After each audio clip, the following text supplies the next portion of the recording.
I'm Nicholas Penrake, and you're listening to A Trader's Life, the podcast where I get to talk to successful traders about their approach to trading, how they started out and went from broke or breaking even to pulling in thousands of dollars a week. Trading is a tough game. They say only around 5% of those who try actually make a profit. Join me for A Trader's Life to glean some valuable insights from the market wizards I get to talk to.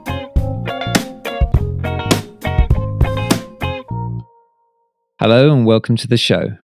In today's session, Kevin Davey talks to me about how he went from being a disastrous discretionary trader to the award-winning and highly successful algo trader he is today.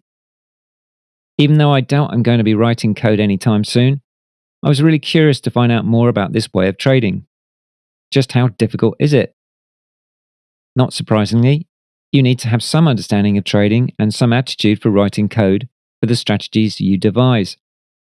Then again, many of Kevin's students hadn't written any code before attending his classes, and it didn't stop them from becoming successful algo traders. As with most things in life, curiosity, patience, and perseverance are key. Here's our conversation.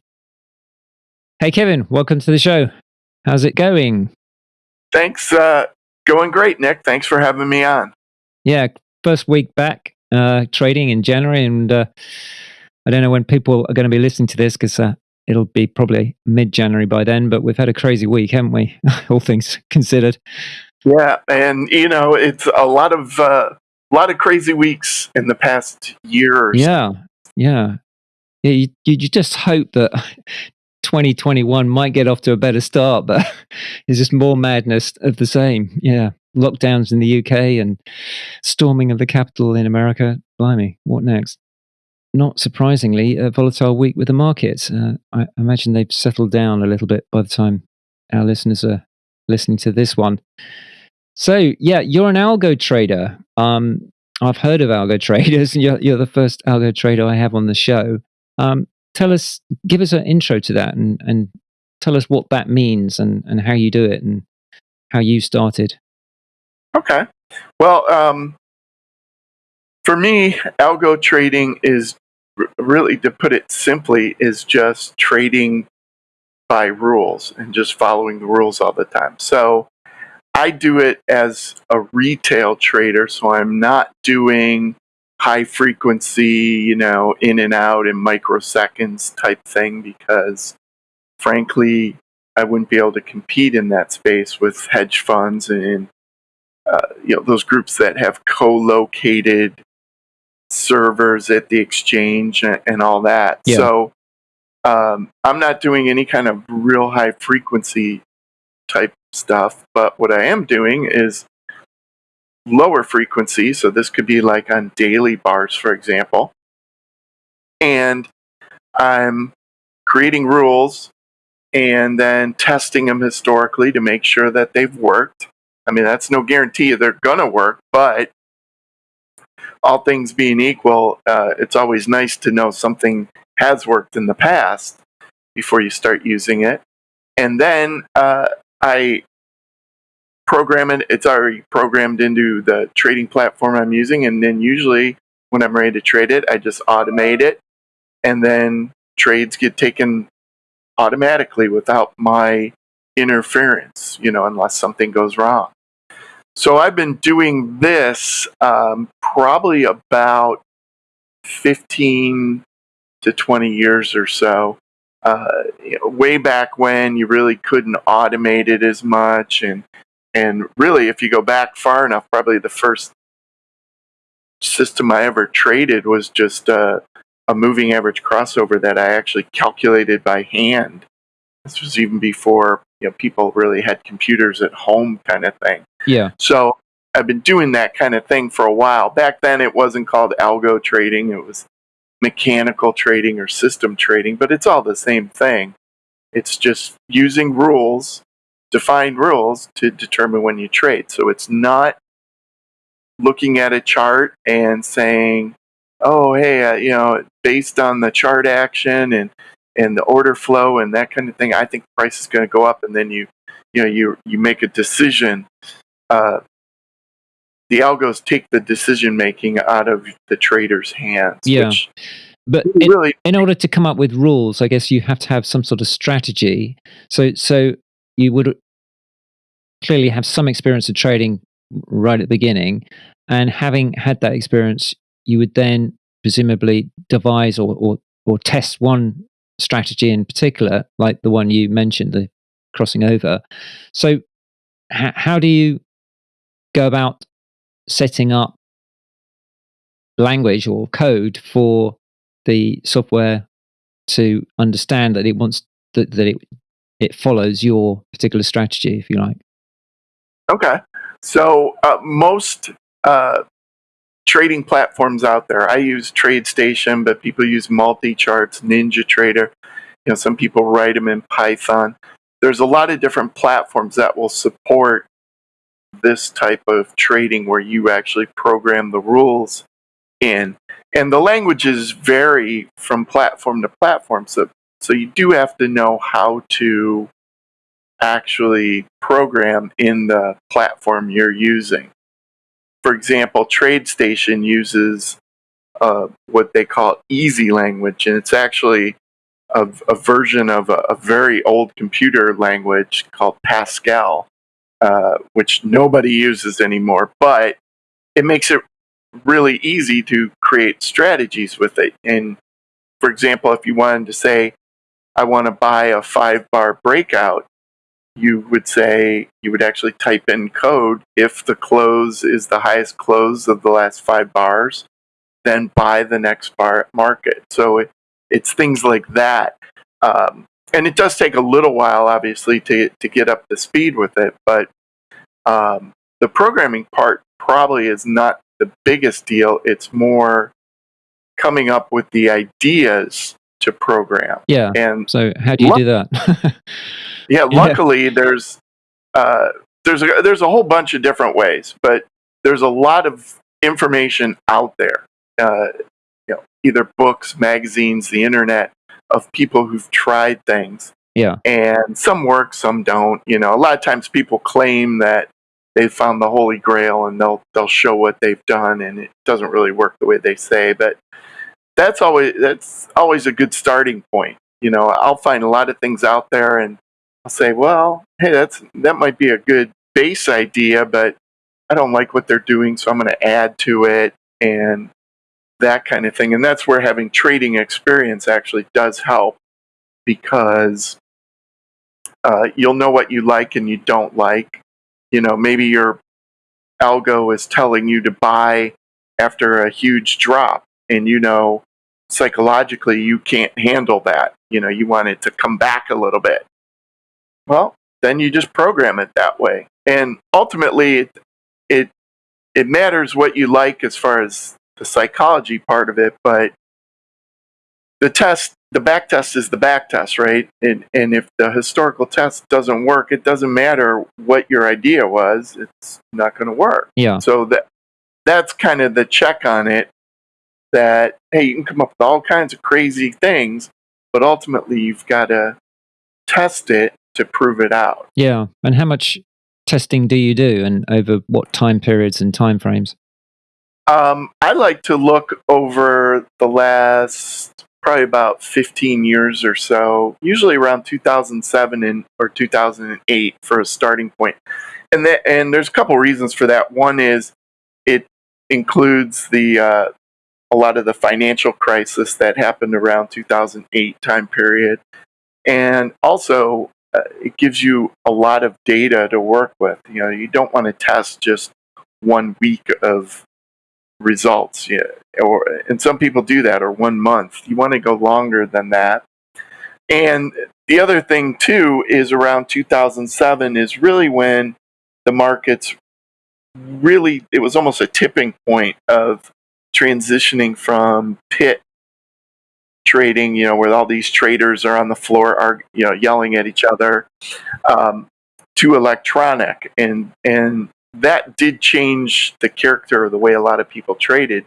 So I like to just go from that point, and then you want to test it over that period. You can do some optimization. You just have to be careful with it, because it's easy to fool yourself into constantly changing your strategy until you get better and better back test, and then you think you have something good, and really all you've done is just back tested it to death, and eventually it's going to say, oh, this is a good strategy, when in reality it might not work good going forward. Yeah. Yeah. And so let's say you've done your back testing and you think, yeah, I think this is going to work. Now I'm going to go live. How much time do you give it? I mean, if it suddenly goes into horrible drawdown, I guess you're throwing it straight away in the bin. But obviously, you hope that at least some of the results come through positive, but maybe not positive enough. So how do you evaluate it? Well, I do a couple things in that regard. The first is when I create a strategy and I'm done creating it and I like it, I don't immediately start trading it. I've made that mistake way too many times where I always tell people it's a Sunday night and I just finished developing a strategy and I go to sleep dreaming of all the profits I'm going to start making that Monday morning. And Monday morning I turn the strategy on and immediately starts losing. Yeah, And just chews you up. Yeah. Yeah. And so what I've learned over the years to do is not to immediately start trading it. Let it run live without real money, but you could do it in sim, or you can just, if you created your back test correctly, you can go back a month from now and look at the last month of back test results and see how it does live for a period, maybe 6 months or something like that. Okay. And pretty quickly, you'll be able to tell if the strategy is performing about the same as what it did during the historical test, or if it's fallen apart. And usually it falls apart because you've done something wrong. And you may not even realize it, but you might have over optimized. You might have curve fit. Yeah, there's a whole ton of things you could do wrong. But usually it shows up pretty quickly. But then let's say you run it for a while and it still is performing well. So that gives you some confidence. Well, then the other part of the thing is if you go live, you want to make sure you get out before it destroys you. So I always liken this to, hey, you're opening up a sandwich shop somewhere, right? Okay. And you have one employee. You're going to make sure you think he's trustworthy, but you're going to watch that person to make sure they don't steal from you, and you're going to check the cash register every night. And if you notice the cash register is always short, maybe the first couple times, oh, something's going wrong, who knows? But if it's consistent, then you're going to say, hey, this person's stealing from me, I have to get rid of them. Same thing with strategies. If it consistently loses or it exceeds some kind of loss threshold. Yeah. So what are your percentages on that? Do you look for like 60%? I do a few different things. One I like to look at is I look at the max historical drawdown during the back test. And let's say it exceeds, in real time, it exceeds 50% of that or 100%. You can kind of choose what you want, what you feel comfortable with based on the actual drawdown amount. But you can say, hey, okay, maybe 75%. If I ever hit 75% of my max drawdown, I'm going to stop trading it. And the key with all that, though, is really to write it down before you even start trading it, which most people don't do. They have in their mind, oh, I'll stop. And then it comes to that point and they're like, oh, I'll just keep going. Maybe it'll turn around. They start hoping. Yeah, a bit like a mental stop loss or something. Yeah, hope is not a good strategy. So it's better just to write it down and then stick to it. And sometimes you're going to end up stopping a strategy right when it turns around, and then it's going to do great. But other times, and probably more likely, you're going to save yourself quite a bit of money by stopping, as the equity curve's rolling downhill and you get out before it gets too bad. Yeah, yeah. And you teach this, don't you, or through your workshop? Yeah, Yeah, so I have a workshop where I teach all the steps I use to go from really goals, because you got to start out with your goals. What do you want to achieve with your trading, all the way through live trading. So there's steps in between, because unfortunately, what most trading software teaches you to do is you call up a chart, you insert a strategy, and then up pops a box where you can optimize the inputs. And you think, that's a good idea, I'm going to optimize. And you optimize and do genetic optimization, and all of a sudden you're running a whole weekend of tests, and then you come back and, oh, this is the parameter set that's going to make a perfect back test. And then most of these people see that, and then they go ahead and trade with that. And that almost never works. And trust me, because I've done it. I used to do it enough times to realize that, man, that's just a bad way to do it. But so learning how to develop and test a strategy correctly without doing a lot of bad things is really tricky. Yeah, so walk me through the steps. Let's say a trader like me, I don't know anything about algorithm trading in terms of code and so on. What would you teach me right at the beginning? You perhaps ask me to think of a strategy, or we'd work out a strategy, a single strategy to work on. You'd then say, right, if we're on TradeStation platform, we need to write this kind of code. What are the sort of steps? And maybe just one example so we have a clear Okay. idea. Yeah. All right. So let's say you're just starting out and you want to write an algo. So the first thing I would make sure you knew how to do, regardless of platform, is make sure you could program a simple strategy in whatever platform you're using. And once you could program it, you can put it to a chart and look at the performance report. Those are all the basics. So you really have to do that first. And you have to know at least a little bit of programming to say, okay, well, I'm going to make a simple breakout strategy. Here's how I'd code it. So once you can do that, that's like the prerequisite to actually building an algo. Yeah. So so you have that.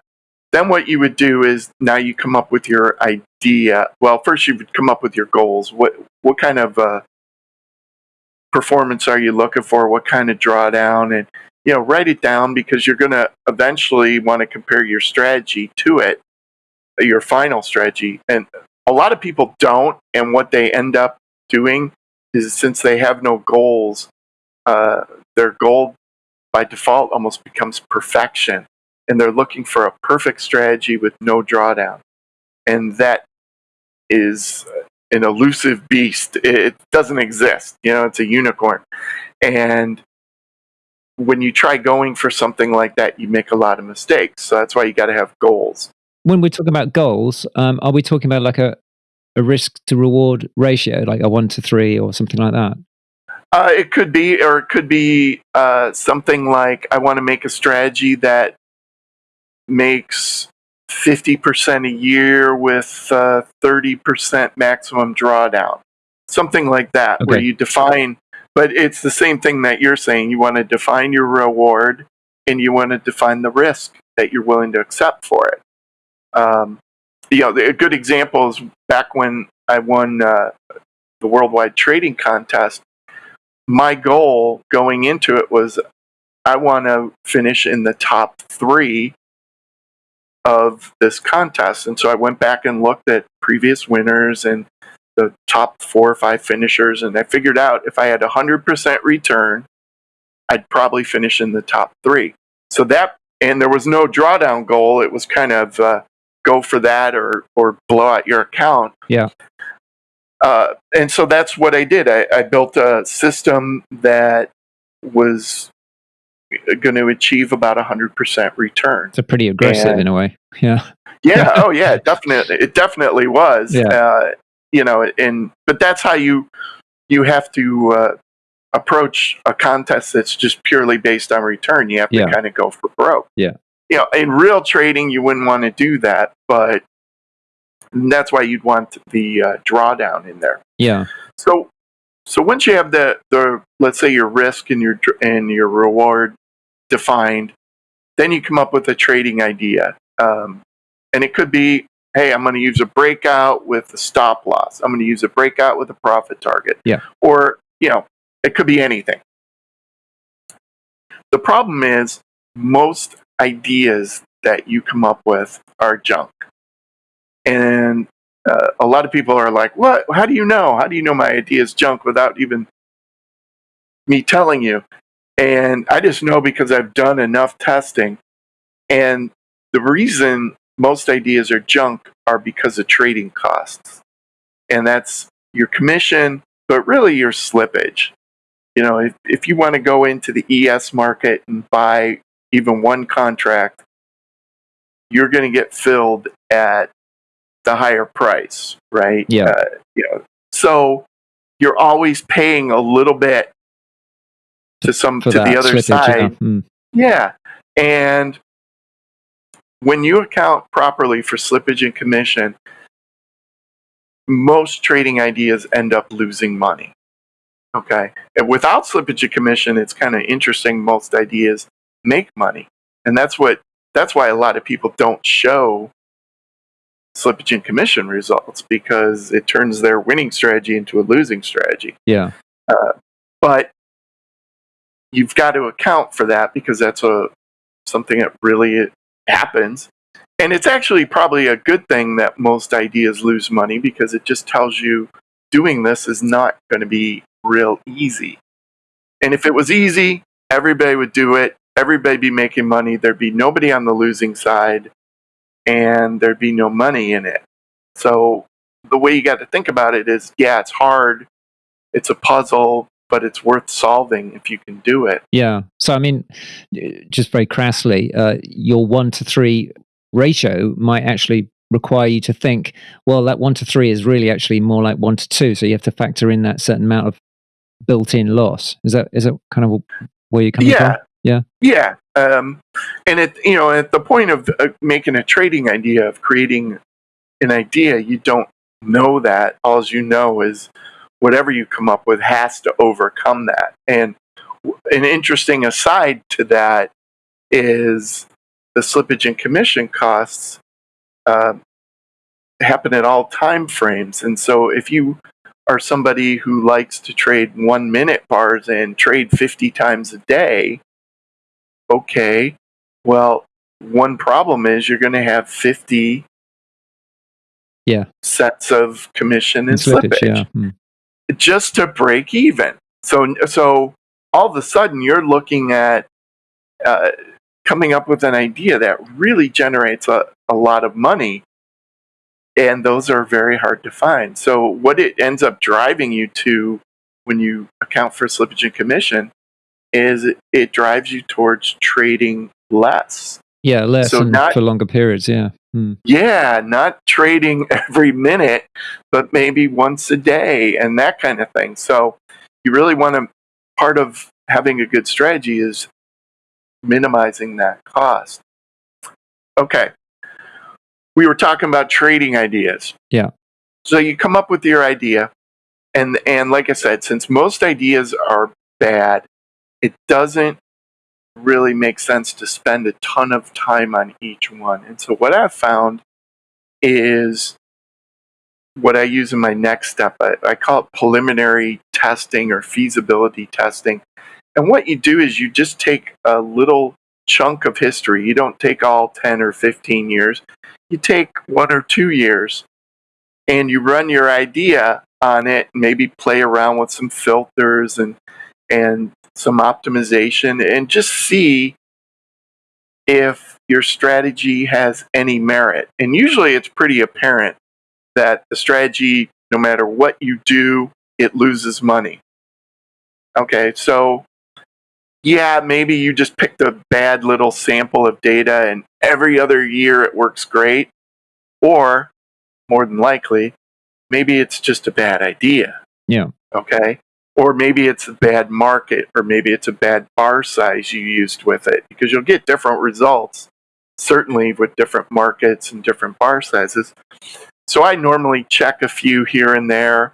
Maybe what you do is you say, well, I'm going to check one energy market, one metals market, one stock indice, because the stock indexes usually work quite a bit different than everything else, one currency, and you just do some quick testing, quick and dirty testing, to see if anything is worth trading, if it's going to be a viable idea. And if it's not, you just drop it and move on to the next idea. And I'll tell you, that is one thing people have a huge problem with, because a lot of people come up with their own trading ideas, and since they came up with them, they immediately think that it's a good idea because they came up with it, right? Yeah. And they don't want to hear somebody say, or the test results say, this idea isn't any good. It's an ego hit. Yeah. What do you mean my idea isn't any good? And what they'll do, and I've seen it over and over again over 30 years of trading, people will force it to work. They'll force their idea by adding filters and, I'm not going to trade on Tuesdays that are odd numbered days of the month because Right. my performance goes down. Yeah. And it sounds funny, but people do that. Right. And it's mind-boggling. So you got to know really what's a good idea and what's not. And most ideas are not. And this quick test helps you kind of narrow that down. So that's really the next step. So I've kind of gone through the goals, the trading idea, and then this preliminary testing. Yeah. And how many strategies do you actually work with? I mean, you obviously tested many. You boiled that down to a handful, or 20, 40? How many do you work with? I'm currently trading live right now, probably about 30 or so strategies, in some in the same market, some in different markets. And I personally have a stable of about 100 to 150 strategies that I'll consider every month based on some criteria that I use. So, and as part of that, I'm continually developing new strategies. One, because you tend to get better at this as you do more of it. But two, you always want to keep strategies going because you don't know how long they're going to last. Almost no strategy lasts forever. I do have some that I've been trading for almost 10 years now, but then you'll have some strategies that last for 6 months, and then they start to either go flat or go down. So you've got to actually just keep building new strategies, because everyone else, there's a ton more, other people doing this out there, and they're creating strategies too. So you've got to keep up with them. Yeah. So is it that the markets are in some way changing? I mean, like this year or the previous year was obviously very volatile. Would that be an example of where you feel under more pressure than usual, perhaps to come up with new strategies that take account of these rapid swings, the volatility? Yeah, that definitely could be. So a lot of it, the markets are different every year, every 6 months. They do change, and it's either the participants are a little bit different, so that their effect on the market will be different.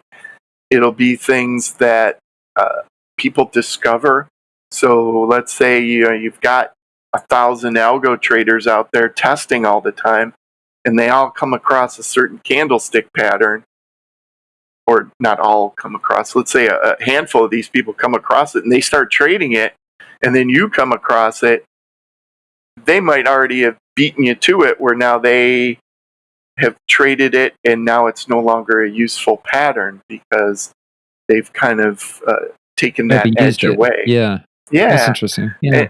Okay. Yeah. So you've got to just keep looking. And a good example of that is I've had quite a few platinum strategies that the past 2 or 3 years have been flat. And before that period, they were doing great. But the last couple of years, platinum has just kind of gone flat. And it's not necessarily because the platinum market's flat, it's more because whatever strategy I was trading just has ups and downs, but never really has a improving equity curve. Yeah. So Yeah.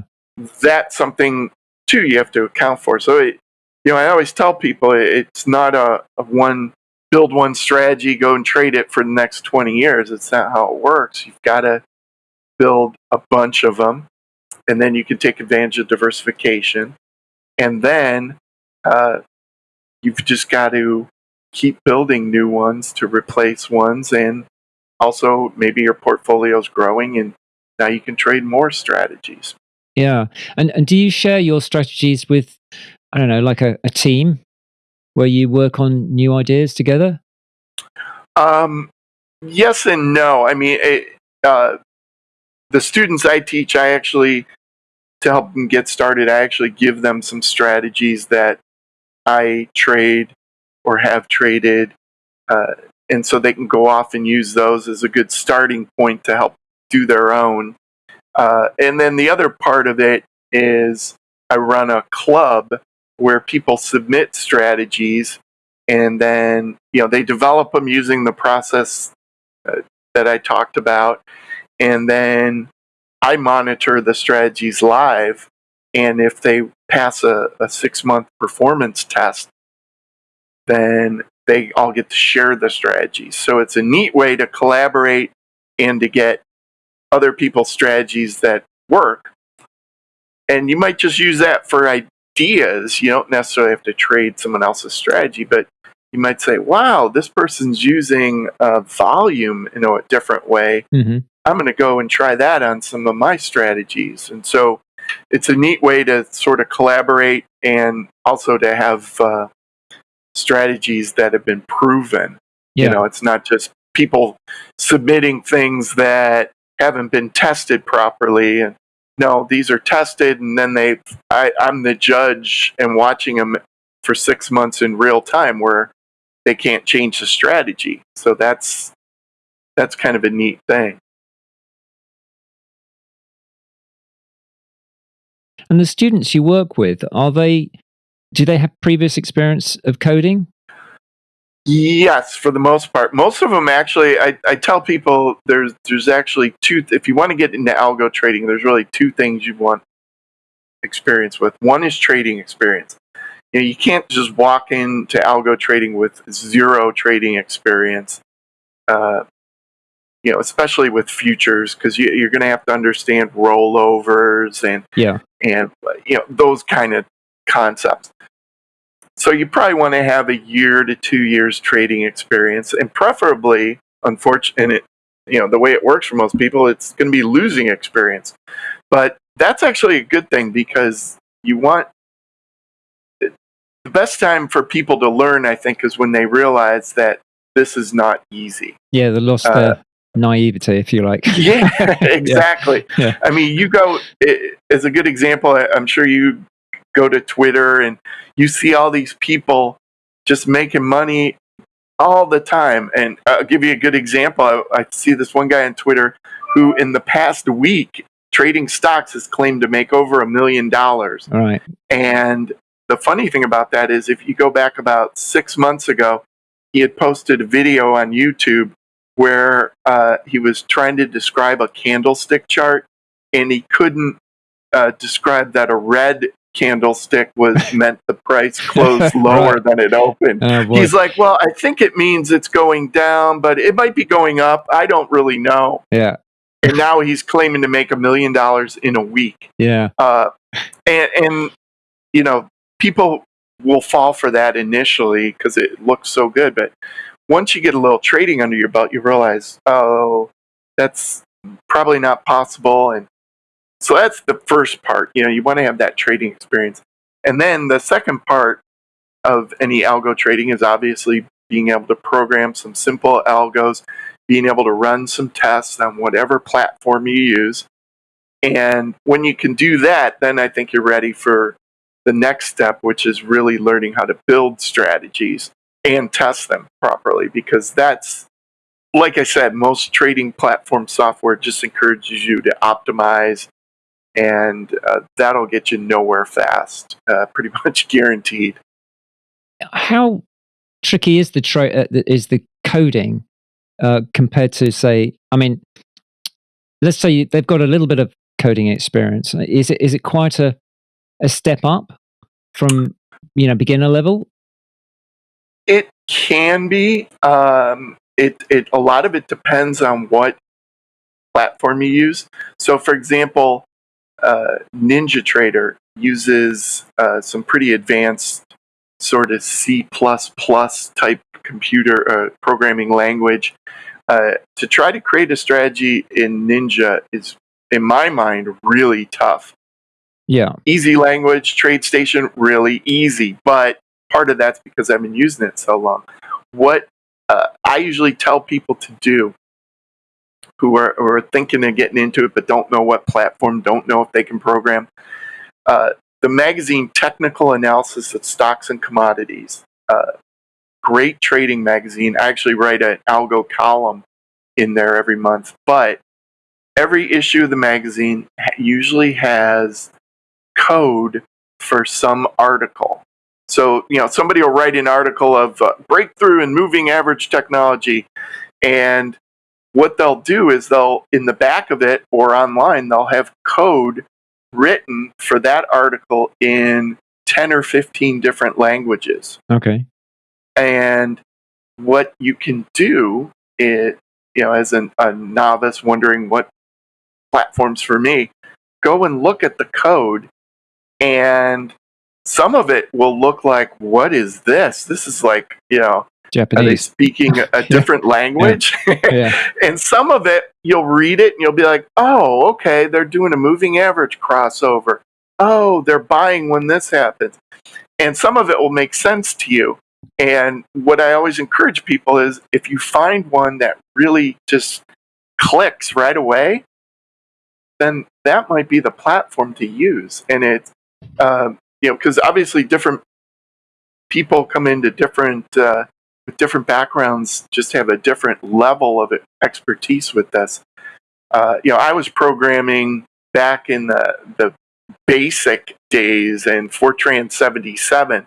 So what appeals to me isn't going to be what appeals to my middle-aged son who does Java. Right. Yeah. But that's a good way to actually see it. And the other thing too, a lot of these platforms do have great support forums, and also just a lot of information out there that you can kind of learn to program on your own. So it's not totally difficult, where it's just impossible to do. Where did you start? Did you start as a trader and then learn programming, or were you already into programming and code and then thought, hey, I could use this in trading? So I've been programming since I was like, I think a senior in high school. So I had some programming background. And then the trading part, I initially started, I wasn't doing any kind of programming. I wasn't even thinking of doing that. I was thinking of trading, and I was hooked by one of the get rich quick things, and oh man, that's the way I'm gonna go. And then eventually, I realized some of the things I was doing could be programmed, and it would be a lot faster. Of course, what I was trying to do was, there's got to be an optimum moving average length. Yeah. And I don't want to test each one by hand, so I'm going to program it. And that's how I started doing it. And most of the programming I was doing early on was my own kind of back test software that I created. And eventually I moved on, probably at least 15 years ago, to TradeStation, because at the time TradeStation was one of the only big players, and a lot of people used it. A lot of people still do, but now there's tons of other software out there. Yeah. So that's kind of how it started for me. So I did have a programming background, although I was really engineering was my thing. But yeah, it's kind of, a technical background. And most of the algo traders that I work with and that I know tend to have either a technical background or a business background. I don't see too many Creatives. artists and painters. It's not a strong point. Tend not to. Yeah, they tend not to do this. Okay. And so did you start as a discretionary trader and then gradually ramp up the algo side of your trading? Yeah. And it was because I was such a terrible discretionary trader. I was awful. Okay. I mean, I used to do just the craziest things. I used to, for a while, I was trading wheat as it was going down in price, and I was getting margin called where I visited the bank so often. I got to know the wire clerk. Oh, dear. She and I were friends. And I actually, get this, I actually used to bring little gifts like toy cars and stuff for her grandson. Oh, my. And, I just thought at the time, she's such a nice lady. And then years later, I was like, what was I doing? Why was I buying gifts for a wire transfer lady at the bank? And the whole fact I knew her well enough. Well, they do say it's a bit lonely being a trader. I guess you just felt the need to make a new friend. And lose money in the meantime because, I wasn't withdrawing money. I was adding. It was dumb. Yeah. How long were you in that state of affairs? That was a while. That was, probably the first, maybe years 5 to 10. I was doing it for a number of years where I would trade for a while and then I would stop and I would try to figure out what I was doing wrong. And then I'd start up again. And eventually I just said, this discretionary trading just isn't working. Yeah. So you were net loss for the first 5 years or so? Probably at least, and maybe even more so. Okay. But, I guess the good part about it was I was learning. So I was learning from my mistakes, and eventually I was able to overcome them. But,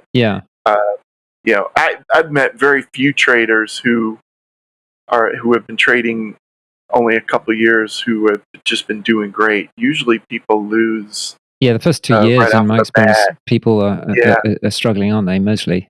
Yeah. Yeah.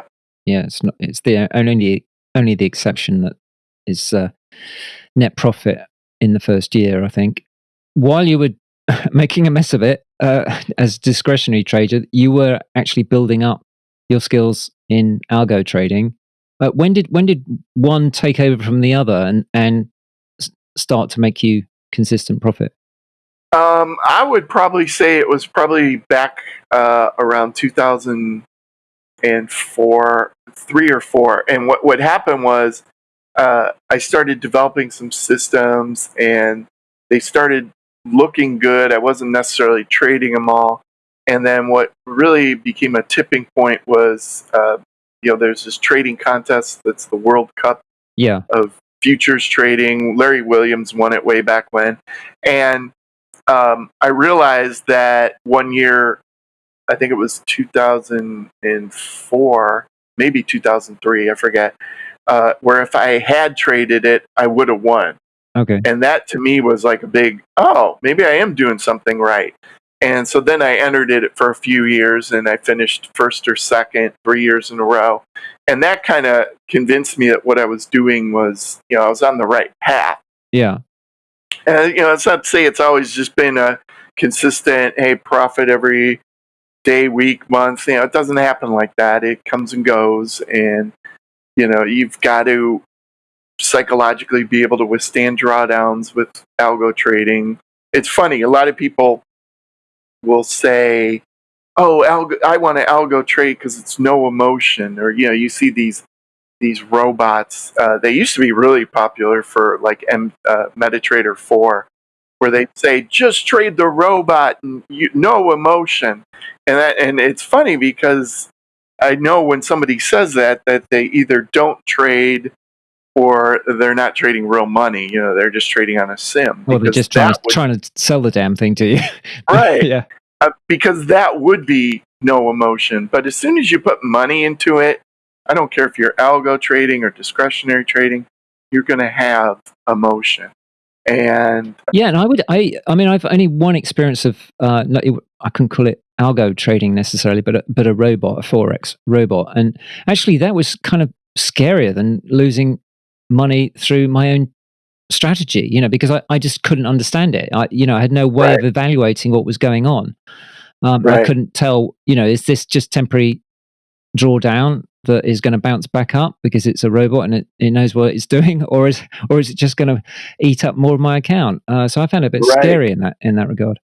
Yeah, Yeah, and that's why a lot of people cannot trade systems that other people create, and that's why with what I teach, that's what I'm teaching people. I'm teaching them you create your own systems, and once you have a process that you believe in, you'll have a lot more confidence in trading that system, especially when there's drawdowns, because there will be drawdowns. It's pretty much a guarantee. yeah, If you're trading, you're going to have drawdowns, and you're going to feel like, what's is this algo breaking? But if you created it, uh, and tested it. and you Yeah, yeah, and mm, you feel comfortable how you did it, yeah, you're going to stick with it. So that's a great example you gave, and it's absolutely true. Trading someone else's strategy is really hard. I don't think I've ever really done it, but I can trade my own.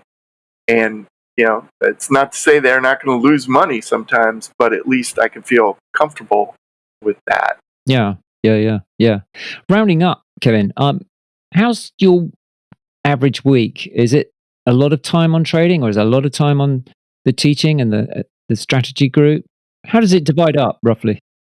It probably is useful to talk first about before I even started really teaching, because um, that's where it all started, was me trading full time. So I was doing that part time for a number of years, and then I think around 2008 or nine, uh, I had an opportunity to leave my career, and I convinced my wife, even though we had two little kids, that hey, I'm going to go off and trade full time, and she was like, "Go for it," which was really awesome. And that's sort Yeah, of a yeah, side absolutely. Yeah, story of, you definitely want to have spousal support yeah, no matter what you're doing. But okay, so I did that for a number of years, and that was pretty much what I was doing, was just trading for myself.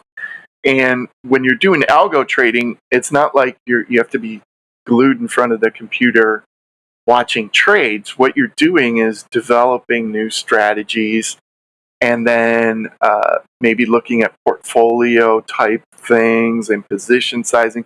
So you're doing a lot of research, and that's where most of my time was spent. And eventually I got to the point where I said, I have free time, I can actually teach people. And I wrote a book in the meantime, and it all just kind of came together. And so now I probably split my time between developing strategies and doing stuff for myself, and teaching people, or answering their questions and supporting them. I also do a lot more research that people can find on my website. So, for example, I just did a test where over 500,000 back tests, and I wanted to see what exit would work the best. Is a trailing stop better than a profit target, and that kind of thing? And that helps both. It helps me as a trader to get better, and it also helps students that I work with. So what I've kind of done is tried to marry the two together. So a lot of times I'm not saying, "Oh, I'm working on student stuff," as opposed to trading stuff. It's all kind of the same. yeah. And with the students, do you work through, say, Zoom, or is it through video tutorials, or one to one? How do you do it? So what I do is I have a live class that's just about once a month or every other month, somewhere around there, and that'll be like an all day class where I just go through a lot of the material. But there's so much to it that then I have probably 25 hours of videos and worksheets and quizzes and all sorts of things for people to do offline. Yeah. And then I also support people. I'm not running a big trading enterprise like a lot of these educational companies. You send an email saying, how do I do something? I actually am the person who answers because it's just me. Yeah. And so that's how a lot of people get the support. So they take this class, they learn the basics, they go off and do it, and then run up against roadblocks, and then email me. How do I do this? Somebody just emailed me yesterday. What you talk about a VPS? What's a VPS? And excuse me, those kind of things. And that's just what I do as part of the class. So there's a live component, there's a recorded component, and then there's the ongoing support component. Yeah. And so how much do your students pay for that? Is it monthly, a yearly thing, a one-off? It's actually a one-time fee. It's not inexpensive. It's right now it's under $4,000, but people are probably like, that's a lot of money. But the neat thing is, I also have a rebate program with TradeStation where if you open a new TradeStation account, what they'll do is they'll actually give you commission rebates, 20% rebates until you pay off the whole course. So you can actually get the course for free eventually. Right. Yeah. I mean, I did that a few years ago. It took a little while to get it, but I actually got a trading computer for free because I did the program. But yeah, so it's definitely not a cheap thing that I sell. But it's a commitment, isn't it? I mean, if you go to university or whatever, you pay money. It's right. Yeah, it's never going to be cheap. So yeah, and I always tell people it's both a money commitment and really it's a time commitment because I can teach them what to do, but it's still up to them to do it. But I'll tell you what, there's almost nothing better than creating your own algo and seeing it work and then seeing it work in real time and then trading it and having some success with it. That's a really neat feeling. Yeah. Do you have a small handful of strategies that work time and time again, really, really milk the market? And could you even list one or two, briefly describe them? I probably don't. And it's because there just aren't ones that are just consistent. I'll give you an example. So one of the strategies I actually give to students is a soybean strategy. And I've been trading that one for like 8 years. And it basically is like a sort of range breakout type thing. It's a longer term, so it'll stay in trades for a while. It's sort of it's definitely a trend following system. But if you look at the history since I started trading it in 2012, so 8 years, it has a good year followed by a bad year, then good year, bad year, good year, bad year. I mean, it's weird how it works like that. So it's consistently inconsistent because it doesn't make money every year. But and I think 2021 is supposed to be a down year for it, so we'll see if that happens. But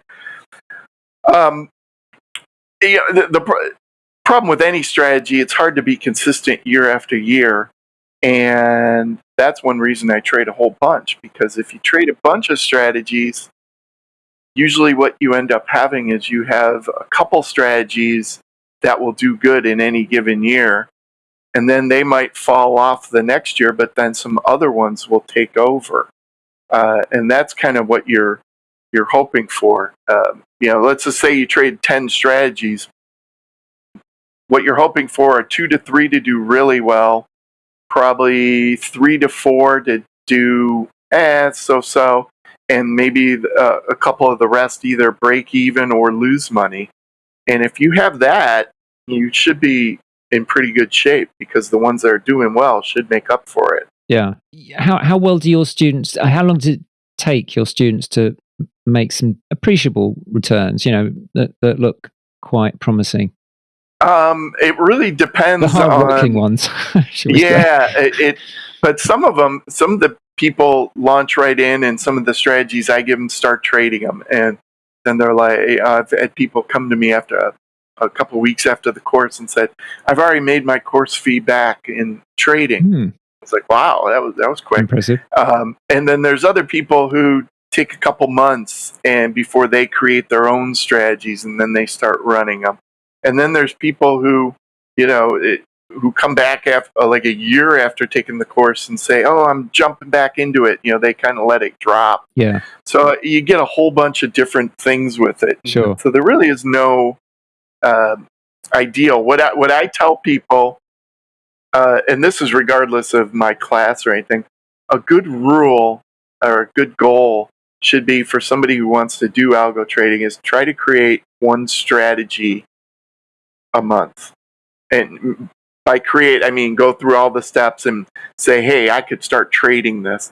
And if you could do one a month, which doesn't sound like much, but in a year, you're going to have 12 strategies. In 2 years, you'd probably have a couple dozen, which is plenty to be a diversified trader. And then it doesn't look so daunting. But a lot of people think, oh, hey, I need to come up with 20 strategies. You're not going to come up with them in a week or a month. Yeah. But over a couple of years, it's reasonable. And there are people who I know do that, where every month they develop a new strategy. And that's a good goal to aim for. Impressive. Well, I think we should round it up here. Thanks so much for talking to me, Kevin. It's been interesting stuff. And where should people find you if they're curious to take your course or even just find out more about it? Okay. They can just go to my website, kjtradingsystems.com. You could also search for me on YouTube. I've got a ton of videos that are out there. I've got a YouTube channel.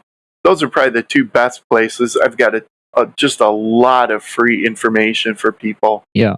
And, I actually give away on my website a free algo for the mini S&P that I checked it yesterday, and it had already made like $7,000 or $8,000 per contract this year, which kind of surprised me because I was like, wow, I didn't realize it was doing that well. But and maybe we talk, if we were to talk in a week, I'd say, oh, now it's down a couple $1,000. But that's kind of how it happens. But, okay.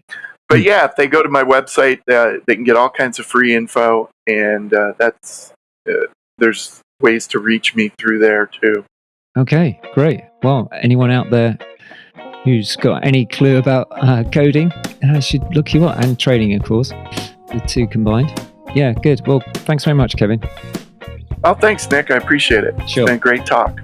Likewise. Just before you go, as you probably know, new podcasts are like little leafy shoots. They need plenty of tender, loving care.